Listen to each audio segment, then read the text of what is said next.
Family week में रजत दलाल का एक नया रूप देखने को मिला है।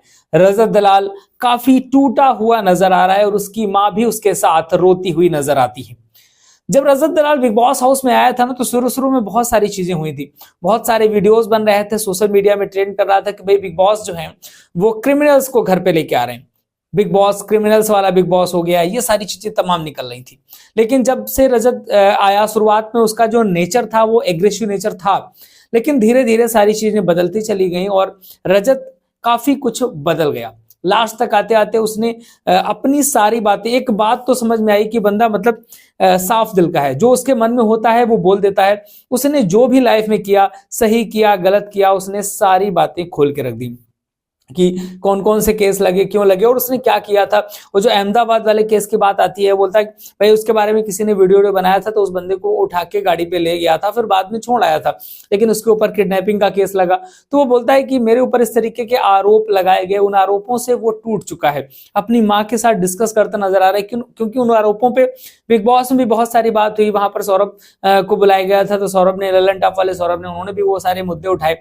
घर पे करण वगैरह ने भी कई बार इन मुद्दों पे उठाने की कोशिश करी, जिससे वो अपनी माँ के साथ डिस्कस जब कर रहा होता है तो वो सारी चीजों पे मतलब रोने लगता है। वहां पर बोलता है कि मुझे पुरानी चीजें ना खाती रहती हैं। यहाँ पर आरोप आरोप आरोप मेरे ऊपर आरोप लगते रहते हैं कि गाड़ी से उड़ा दिया, ये कर दिया, वो कर दिया, किडनैपिंग कर दी, इन सारी बातों में बोलता नजर आता है। कहता है कि कब तक इंसान खुद को साबित करता रहेगा।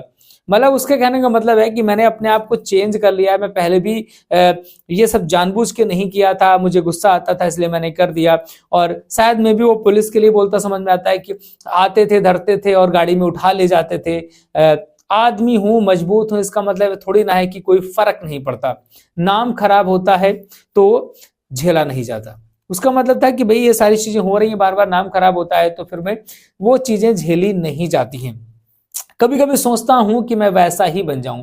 रजत कहता है कि कभी कभी सोचता हूं मैं वैसा ही बन जाऊं, अगर कोई ना होता, परिवार साथ ना देता, तो शायद मैं ऐसा बन ही जाता। तो वहां पर रजत और रजत की मां दोनों की आंखों में आंसू दिखाई दे रहे हैं, दोनों रोते हुए दिखाई देते हैं। और रजत दलाल का एक नया रूप देखने को मिला है, जो कि घर वाले एक्सपेक्ट नहीं करते थे। मे बी वो सारी चीजें घर वालों के सामने नहीं हुई। घर वालों के सामने वो चीज हुई थी जब उसकी माँ आती है, बोलती है गुल्लू मेरा बेटा, तब वो रोने लगता है। तब सारे घर वाले सोचते हैं कि भाई ये तो बंदा बड़ा मतलब सॉफ्ट हार्टेड निकला, ऐसा हम लोगों ने सोचा नहीं था। जिस तरीके से वो कर रहा है, भाई ये गुल्लू ही निकल गया, बिल्कुल गुल्लू रो रहा है उसी तरीके से। तो ये सारी चीजें हुई हैं रजत दलाल के साथ, और रजत का एक नया रूप घर वालों को देखने को मिला है। और ये चीजें समझ में आ रही है कि वो काफी कुछ परिवर्तन उसमें आ चुका है, और अब वो सारी चीजें करना उसके लिए एक बहुत बड़ी चीज है। वो सारी चीजें कर भी नहीं सकता, क्योंकि अब एक अलग नाम बन चुका है, एक अलग इमेज बन चुकी है, एक फैन फॉलोइंग हो चुकी है। और उस फैन फॉलोइंग में जब एक नाम आपका हो जाता है, फिर इसके बाद आप कुछ ऐसा गलत करते हैं तो फिर वो बदनामी बहुत बड़ी बदनामी होती है। अभी तो लोग आपको नहीं जानते थे तो वो अलग बदनामी थी, लेकिन अब आपको लोग जानते हैं कि आप कलर्स के बिग बॉस पे जा चुके हो, एक बड़ा नाम है। तो ये सारी चीजें हो रही हैं बिग बॉस हाउस में। बाकी जो भी अपडेट्स होंगी लगातार आपको देते रहेंगे। चैनल के साथ जुड़े रहिए। सब्सक्राइब नहीं किया तो कर जरूर लीजिएगा। इंस्टाग्राम पे प्लीज फॉलो जरूर करिएगा।